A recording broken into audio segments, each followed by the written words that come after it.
So I'm excited about this class. I've been thinking about doing this for over a year, and it's finally happening. And I'm excited because most Christians don't get a chance to learn the history of the church. I went to seminary and I learned, it took lots of Christian history courses, but that isn't an opportunity that most people get. So I'm really happy that you're all here and that we're doing this. So we're going to take up from where the New Testament leaves off. So there was a man by the name of Justin. He was from Samaria, and his parents had Greek and Latin names. And as a young man, he studied philosophy. And he was searching for philosophical satisfaction. And he tried the Stoics and Pythagoras and Epicureans. And he settled on Platonism. So Justin was a philosopher. But one day was walking along the beach, and an old man who was a Christian from Syria, engaged him in a conversation about God. And he explained to Justin how the testimony of the prophets in the Old Testament were much more reliable than the reasoning of the philosophers. And they had this long conversation. And Justin became convinced, and he said, a fire was suddenly kindled in my soul. And throughout the rest of his life as a Christian, he wrote many things. And he wrote two works which are called an apology. And that just means a defense. So he was writing a defense from a philosophical perspective. He was writing a defense of the faith to the critics, people who criticize Christianity. And in one of his apologies, I believe Apology 1, we find the first full written record of a Christian worship service. It was written about the mid-100s, and it was written by Justin as a layperson, not as a church leader. So I'm going to read just briefly from his apology about, and this was from 155 AD, what it was like in the worship service in 155 AD. So on a day called Sunday, there is a gathering together in the same place of all who live in a given city or rural district.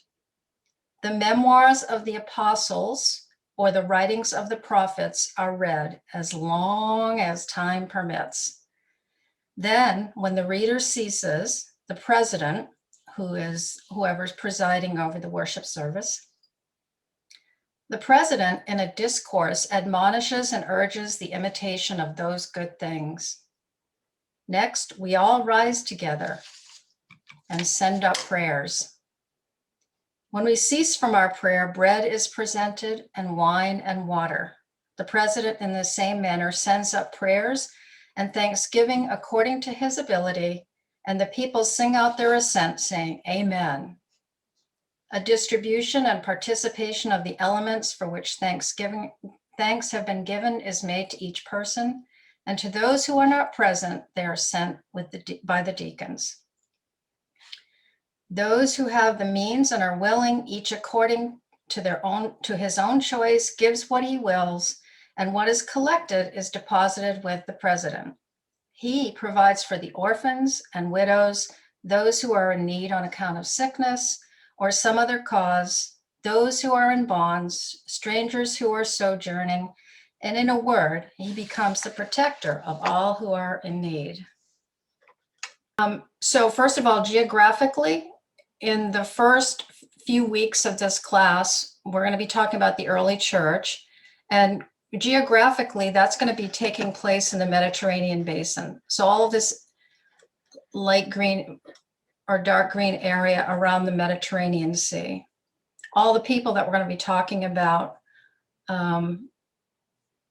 famous people or famous events, are going to be in this area in Alexandria, Egypt, and Carthage, North Africa, and Antioch or Asia Minor. So this is where what we would say is the center of gravity of Christianity in the early church. I sent you this, or I sent you a link to a OneDrive folder where you could print this out if you want to and take notes in. This is just a something that will give you a framework of the entirety of the history of the church, of Christianity. And down the left-hand side, we have the different chronological time periods. And we're going to be starting here at the early church, 100 to 500. And then down on the right-hand side, you'll see where the center of gravity is in each of those time periods. In the early church, it was Jerusalem. And then you just saw in the map, it was the Mediterranean, and what we're going to talk about for the next few weeks, the Greek culture. And then it moves to Rome for many, many centuries, then to Europe, then to North America. And then we're going to talk also at the end of 24 weeks, we're going to be talking about the global church. And the green arrow here represents where we're going to stop after the first 12 weeks for part one at the end of the Middle Ages. So we won't even hit Protestants. We won't even hit Protestants in this 12 weeks. And then also on this framework, you'll see across the top here different themes that we'll be talking about, like what were the issues or challenges in that time period, and what were characteristics of their worship or spirituality, and what could we say about their interaction with the social and cultural milieu that Christianity found itself in each of these time periods. Okay. So let's just focus in. I also sent you this. This is an outline of where we're going to be going in the next 3 weeks with the early church. So each of the time periods that we're going to be talking about in part one of this class, we're going to give 3 weeks to each. So today we're going to be talking primarily about 100 to 300, and then the next week 300 to 500, and then in the third class on this time period, we'll be looking at a whole smorgasbord of themes about this time period. Okay, so you also have that as a handout. And then one other handout that I gave you was a timeline from 100 to 500. So however you like, if you want to take notes, you've got a lot of different ways of doing it, depending on how you think or how you process. So here is 100 to 500, and I put a few things on here that we're going to be talking about, all of them as we go through. And you can add to this if you choose to. Okay. So we've got chronological, geographical, and thematic frameworks. So we're going to dive into some content in a minute here, but first I want to just give a word of encouragement about how to approach the reading and study of history. I really believe it requires humble listening on our part. So we need to learn what these other cultures that are totally different from ours, what they assumed, what were their presuppositions, and what were the things they believed or built their world around without even questioning, without even thinking about. And hopefully that will get us thinking about our own presuppositions in 2021, and what are the things we take for granted and don't question or think about. So listening humbly.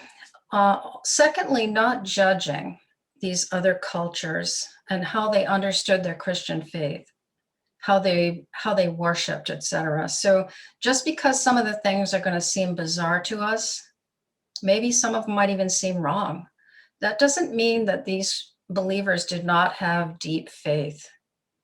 And again, we're not even going to talk about Protestants for 12 weeks.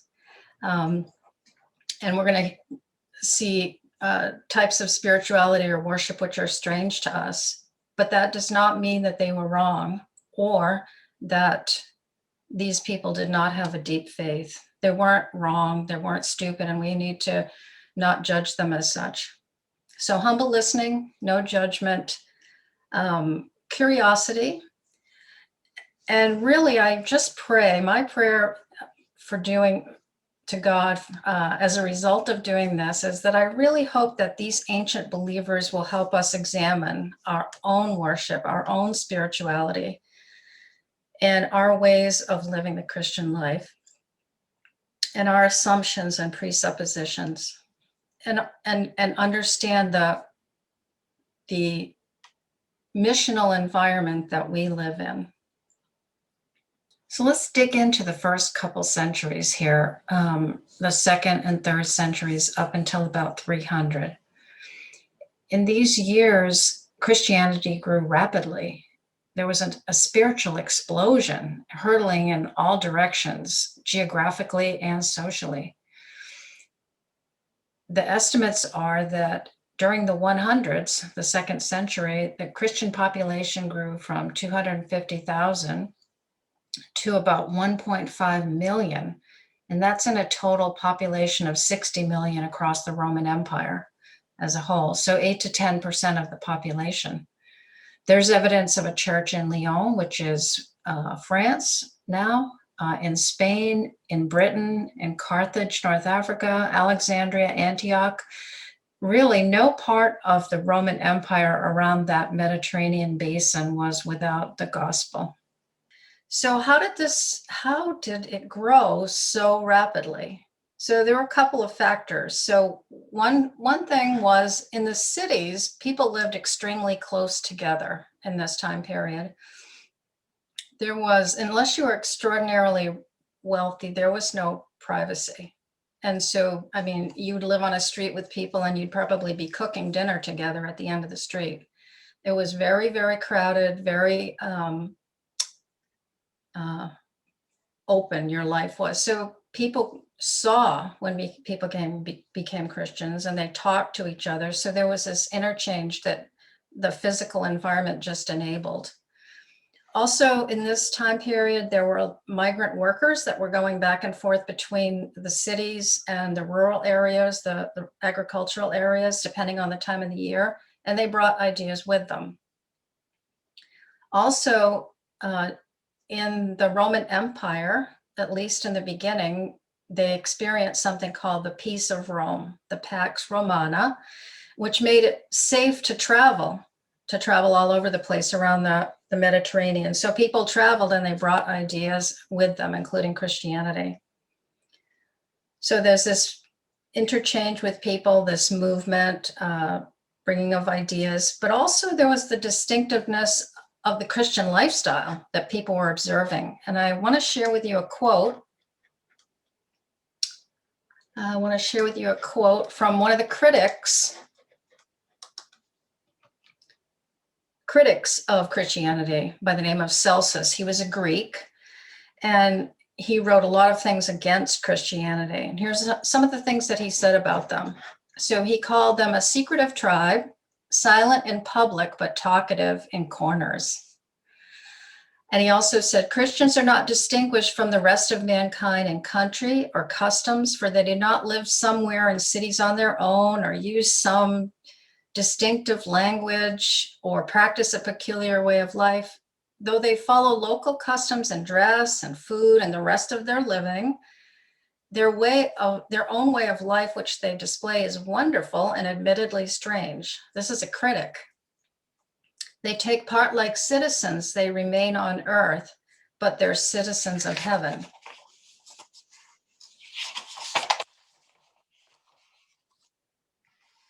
So another factor,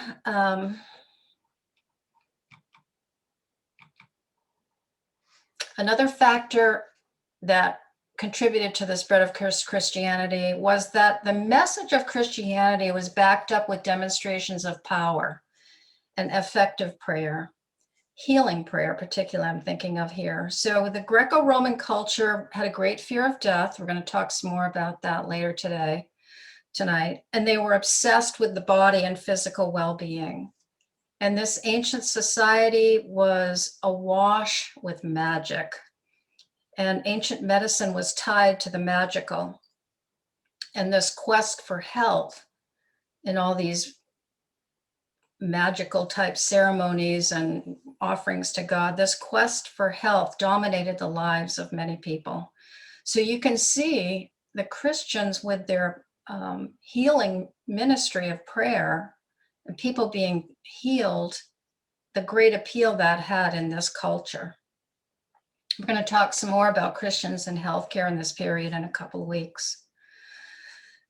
So the message backed up with demonstrations of power.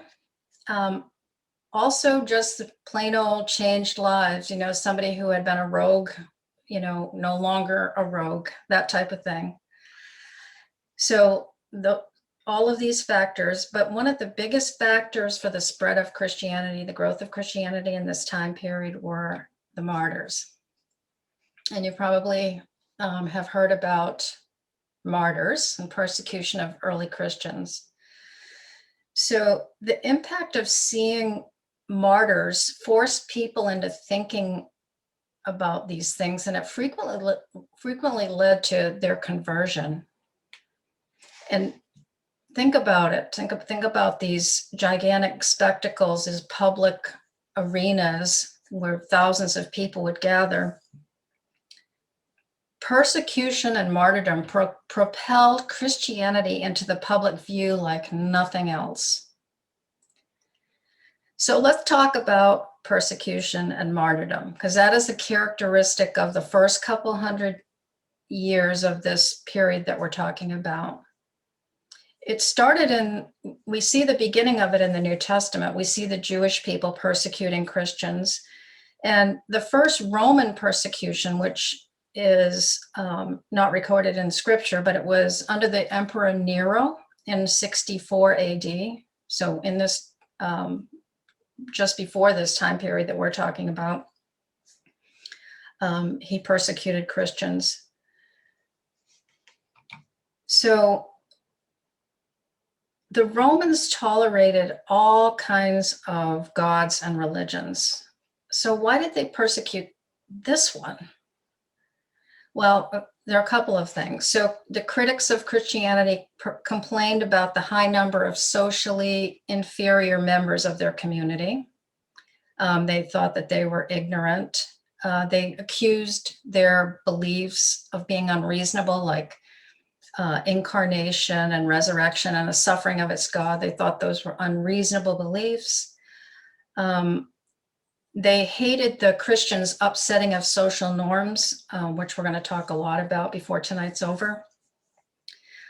And also a really big reason for their persecution was their insistence on monotheism, worshiping only one God. And they rejected the worship of the emperor, which was a big part of the Roman Empire, offering a little incense on a regular basis to the emperor himself as like a god. They also refused to go into military service. So Christians were seen as offensive by their social makeup and also by their beliefs, but they were also seen as dangerous to the social and political order. So the persecution came in waves and different characteristics. So in the 100s, the persecution was kind of localized and sporadic. It depended on, the governor of any individual region, whether it was strong persecution or not. And one of the Roman emperors during this time, by the name of Trajan, his advice had been, don't seek them out, don't make laws against them. But if somebody brings a charge of a Christian not offering worship to the emperor, then investigate. And if they won't sacrifice to the emperor, then they need to be punished. So that's basically how it went for the first 100 years of this period in the early church. And I just want to talk to you about one man who was martyred during this time period, the 100s. He was persecuted in 155 AD. It was a man by the name of Polycarp. And this was a key moment of mourning and sadness for the church because Polycarp was one of John's disciples. And John was a disciple of Jesus. So in a tangible kind of way, the church felt like that this was a cutting off from the direct personal connection with Jesus, the personal apostolic connection with Jesus. But Polycarp, John's disciple, was a bishop of Smyrna, And we're going to talk about the structure and what bishop meant in more detail in a couple of weeks, but it basically meant the pastor, the leader of the church in that city. So he was the pastor of, or the bishop of Smyrna, which is in Asia Minor, which is in Turkey. Imagine that map in your head. So when he was first accused of treason and atheism, meaning he was not worshiping the gods, the visible gods, when he was first accused, he ran away into hiding, interestingly. But while he was hiding, he had a powerful dream that his pillow caught on fire. And when he awoke, he said, "I will be burnt alive." And that dream gave him courage, and he went back to face the charges. So we read in the martyr story of Polycarp that he was burnt at the stake, but we read that the fire wouldn't burn him. And so the executioner stabbed him, and we read that the fluid that came out extinguished the fire. So they had a hard time killing this man. And there is evidence of people looking on being transformed by the experience of observing his death. Many became Christians observing his death. Now, Polycarp was at least 86 years old. Can you imagine that? He was at least 86 years old when he was martyred. And the Roman governor at his trial tried to persuade him to worship the emperor, and he urged him to think about his advanced age, like how old he was. But Polycarp said, "For 86 years I have served Christ, and he has done me no evil. How could I curse my king who saved me?" And here's another quote from another man, another bishop who was martyred, Ignatius of Antioch, also in Asia Minor. Ignatius said, he was also a bishop. He said, listen to these words. He said, "Now I begin to be a disciple. Let fire and cross, flocks of beasts, broken bones, dismemberment come upon me as long as I attain to Jesus Christ."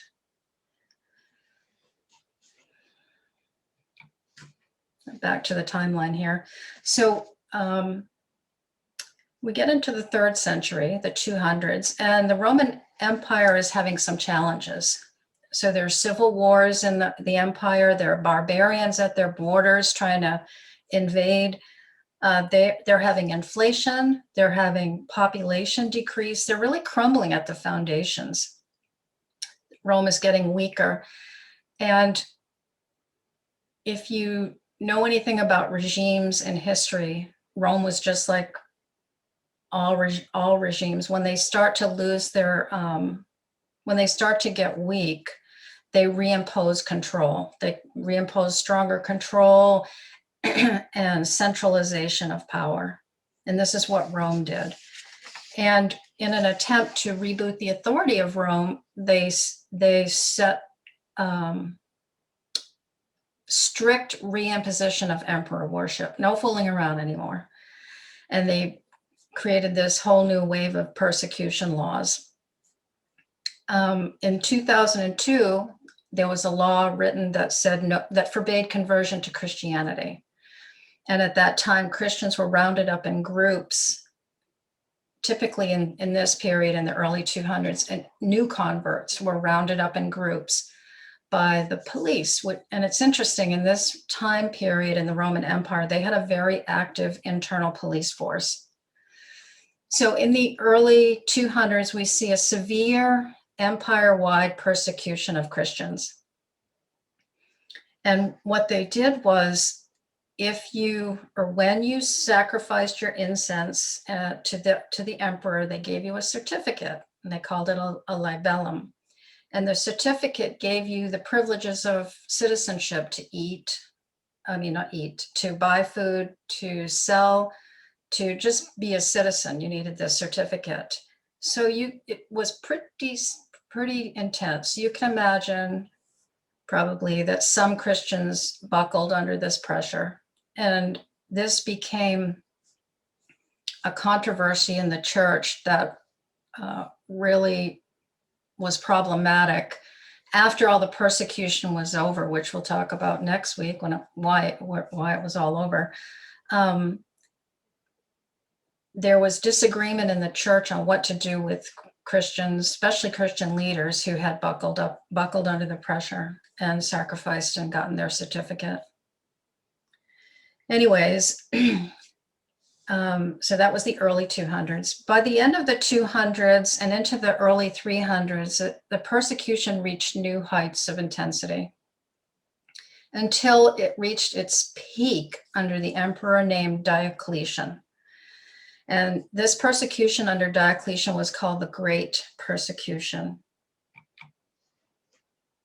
His was literally a totalitarian regime, and religious dissidents were hunted down systematically and killed.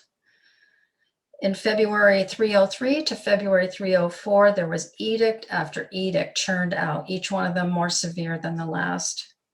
They desecrated the religious books, they desecrated Christian places of worship, they legally confiscated property, and of course, death. Martyrdom. This was truly a systematic attempt to root out Christianity from all across the Roman Empire. And historians don't really know how to figure out how many Christians were martyred throughout these couple hundred years. Some cynical historians say maybe 3,000, whereas others say it was probably more like in the millions. And we probably may never know, but it was likely somewhere between those two extremes. But through it all of this tremendous persecution that got worse and worse, Christianity grew. And I find it so fascinating that in one area that had one of the cruelest rulers, Galerian, the most severe, by the time he died, 50% of the population of the region that he ruled over was Christian. That's just so interesting and astonishing. So the word martyr means witness.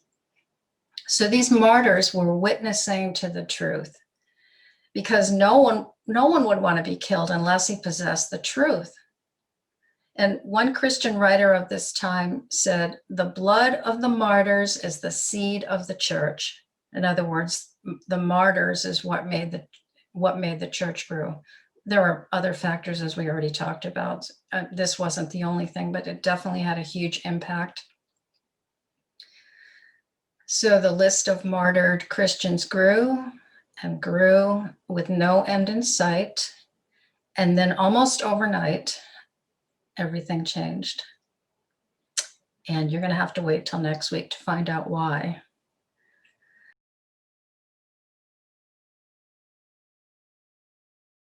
The greco-roman world sprinkled incense to the emperor and all these other gods and sacrifices to get their favor for crops and, success in battle and all that kind of stuff. So their religion was for that. But to know how to live, their ethics, their what does it mean to be a human being and all these types of things, they got that not from their religion, but from philosophy. So there was a great variety of philosophical worldviews that you could pick from, like Stoics and Epicureans, Cynics, and people would learn their ethics from philosophy. But one of the key philosophical worldviews that the Greco-Roman world imbibed without thinking was that of Aristotle. And not everybody, but generally speaking, I'm making a general point here. Just like in our day, we have certain presuppositions about, ethics and, humanity and that sort of thing. But not everybody thinks exactly the same. Same as back then. But the general gist of the way people thought about themselves came from Aristotle. And I just want to go through that. Let me share my screen again, just so you have something here to look at. Okay. All right. Some various art from the time of men and women and families. Okay, so from Aristotle, they got the assumption that the end point of human life was what he called the polis. So the end point of human life was people joined together in a political unit, not the individual self. The end point of your life was not your own individuality or individual, goals and dreams. You existed for the polis. And the polis was made up of villages, and the villages were made up of households. And everybody had a function within the polis, and there was no idea of the individual self. And it's really, really, really important to grasp that about this culture. We have to really think about that and try to, it's even almost impossible for us to imagine, because we are so individual focused in our society. But in this society, everybody had a function in the polis, in this political joining together of people living together. And one of the main parameters of what your function was, or dichotomy was, that there were the ruling and the ruled. That you were born as either someone who would rule or someone who would be ruled. And that meant the male as the ruler and the women, children, and slaves as ruled. And in this society, this culture, this mindset, marriage existed solely for the purpose of reproduction. That was the function of a woman in the polis, to bear children. That was her singular function in the polis, reproduction. And this ruler and ruled dichotomy was something you were born into. You could not change it. They considered that the male fetus was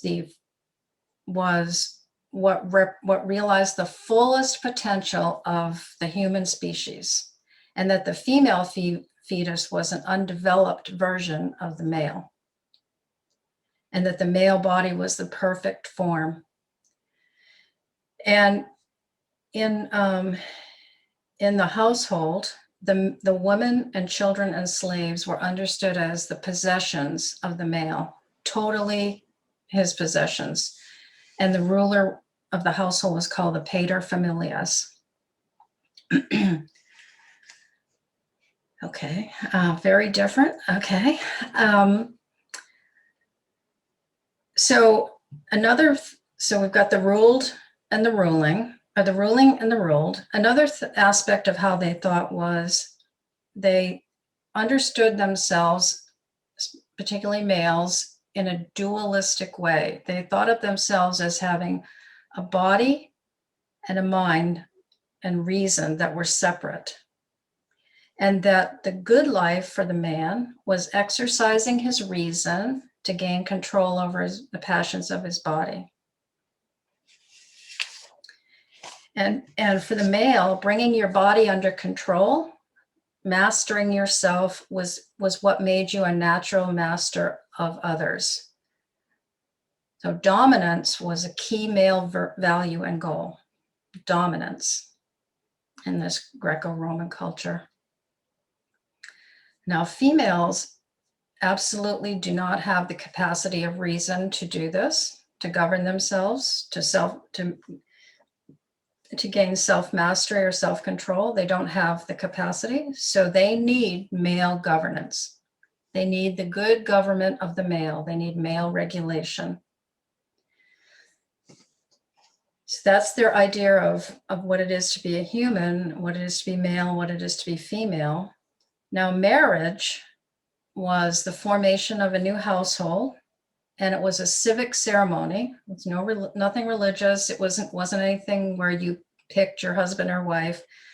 And when a couple got married, that was the formation of a new household, and it was a household was a whole economic unit. There were slaves, there were servants, there were a variety of relationships in this household, which the husband and wife were just one.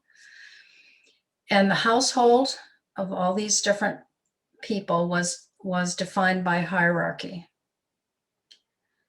So anything that takes place in the household is at the complete discretion of the paterfamilias, the head of the household, the man head of the household. Nothing happens unless he allows it or makes it happen. And he exercises physical dominance and sexual dominance over the other members of the household. The male paterfamilias has the within his household has the right to sexually dominate any male or female in the household. So this hierarchy is really based on male prowess, male virility, and dominance. Now, within the Greco-Roman society, to be a male was by definition to rule over lesser things. That's a lot of pressure. That's a lot of pressure on a man. So they scrutinized males in that society, how they walked, their patterns of and rhythms of their speech. Were they manly enough? Were they exhibiting anything that might betray a loss of their dominance? This was a highly codified gendered world and a highly codified hierarchical world. Highly codified. And now here come the Christians and the letters that they have from Paul and everything that they believe and they teach. Here they come talking about the broken body of a man, Jesus, as being the ultimate of, a man, changing every definition in this society of what it means to be a man.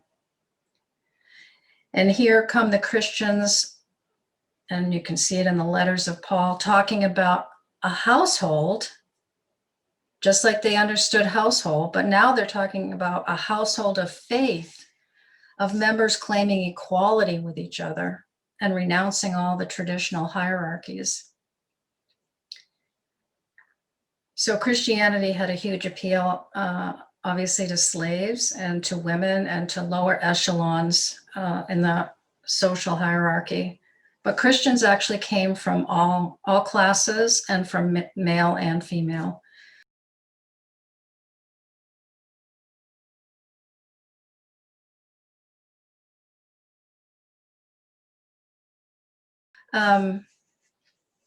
So picture this vast, powerful empire, the Roman Empire. It's seemingly like you can't even get to the end of it. But yet it's intensely vulnerable to the basic realities of human mortality. And the life expectancy in this period was 25 years. Now that did include babies who died. They were calculated into that average, but only 4 out of every 100 men and women live beyond 50. So there was death from disease, death from childbirth, death at the hands of other human beings. And we've already seen, let me just get my pictures back up here for you, just so you have something to look at. We've already seen in an earlier picture that there was an obsession with religious practices about the body and healing and health, because life was so short and death was just so present and vivid. And in this context, so combine this with the philosophy, in this context, if the life expectancy is 25 years old, the average life expectancy, there is an immediate priority on reproduction for the survival of families, for the survival of the Roman Empire. And producing legitimate offspring was the entirety of the meaning of marriage. Augustus, one of actually the first Roman Empire, I read that he actually penalized bachelors for failing to produce offspring. Girls got married around 14 or 15, and then they entered into a sustained period of childbearing and rearing. And producing legitimate offspring, they understood that as the replication of yourself. So you create a copy of yourself, copies of yourselves for the future. You die, but you create these replications of yourself. And they practiced ancestral worship in this time. They venerated their ancestors, and they've considered the household considered itself to have an obligation to their ancestors to produce offspring. So the marriage is for the sole purpose of reproduction, and there's this intense focus on reproduction.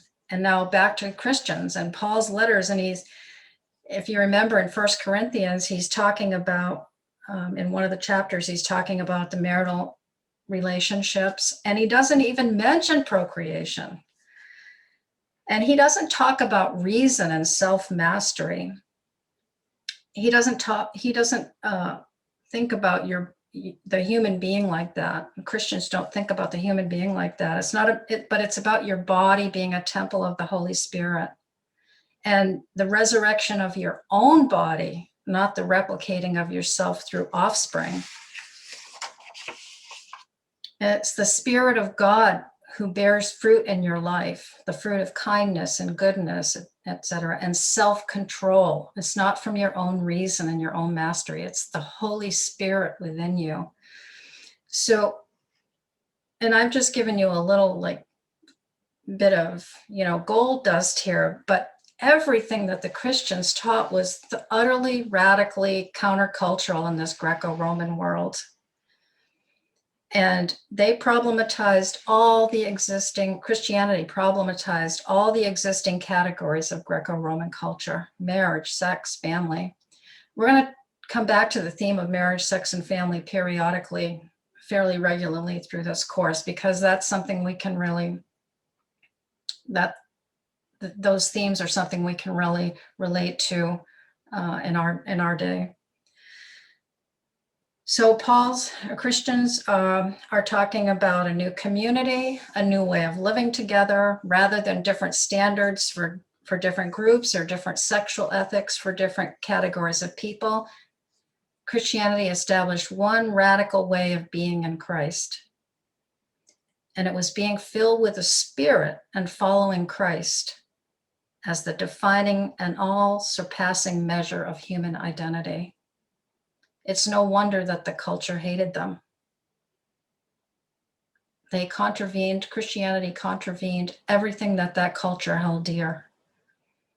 So I'd like to close tonight with one last case study of martyrs, two martyrs actually. And I chose, these two women were martyred back in the early 200s, at the time when it was made illegal to convert to Christianity. And their names were, get this here. Oops, we'll come back to that. We don't have time. Their names were Perpetua and Felicitas. So Perpetua was in her early 20s. She came from a well-to-do family. She was married and she'd had a baby shortly before she was arrested. And Felicitas was her slave woman or slave girl. And they were both new converts. And the story takes place, like I said, in 2003. It takes place in North Africa, in Carthage. And Perpetua and Felicitas were arrested with 7 or so of their other new believers from their community. Again, all new converts. And remember, it's brand new law. It's illegal to convert. So while they were in prison, Perpetua kept a diary, and it's been preserved. I've read it. It's just phenomenal. And it's what I'm going to put in the OneDrive folder for you if you want to read something. My plan is to put something in there in the OneDrive folder, something written back in the time that we're talking about. So I'm putting in Perpetua's diary. Okay. So when she first was taken into prison, she brought her baby with her. They let her take her baby because she was feeding him, but she writes in the diary about how she knew she was going to lose him. And she describes how she handed that baby over to her mother and her brother. And in the court appearance, the governor asked her to sacrifice for the welfare of the emperor. And in the courtroom is her father, the paterfamilias that she's had to obey from childhood, exhorting her to participate in the court. And he's holding her baby. He's in the courtroom telling her to participate in this sacrifice. And he's telling her to resume her role and her reproductive function. And she refuses. So she's condemned to death by wild beasts in the arena. So she's defying the paterfamilias. Just astonishing. And she's renouncing her role and reproductive function. So the day of the execution, one of her companions takes over the diary and writes the eyewitness account of her death. So this is an arena from the 3rd century, the same time period. So this may or may not have been the one, and this is ruins that are still there. This would have been Carthage back then, but it's now Tunisia. So imagine when you're going to be martyred, you walk through this long hidden passage underground, and you come out into the light and the roar of 5,000 spectators. And Perpetua and her slave girl Felicitas are together. And the first thing Perpetua does is she refuses to let them dress her up like a god, which is one of the things that they like to do as part of this entertainment. So she refused it. So they stripped her naked, which was a deliberate shaming. And they placed the 2 of them under a net. And then they released a bull to crush them. And the 2 women began to sing. And Felicitas, the slave girl, was knocked down first. And Perpetua went over and picked up the slave girl. And we have to see this in Roman culture, this radical act towards a social inferior. She was doing something which utterly overturned the order of Roman society. The visual impact, the sheer visual impact of this is hard to get our minds around in this present day. But the 2 of them side by side are defying all the symbols of Roman culture. She's renounced the paterfamilias. She's renounced her female role. She's renounced her reproductive function. She's renounced the social hierarchy. And Felicitas dies first.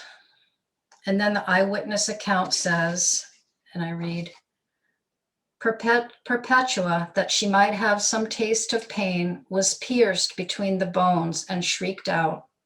And when the swordsman's hand wandered still, for he was a novice, she herself set it upon her own neck. Perchance so great a woman could not else have been slain had she not herself so willed it. O most valiant and blessed martyrs, O truly called and elected unto the glory of our Lord Jesus Christ.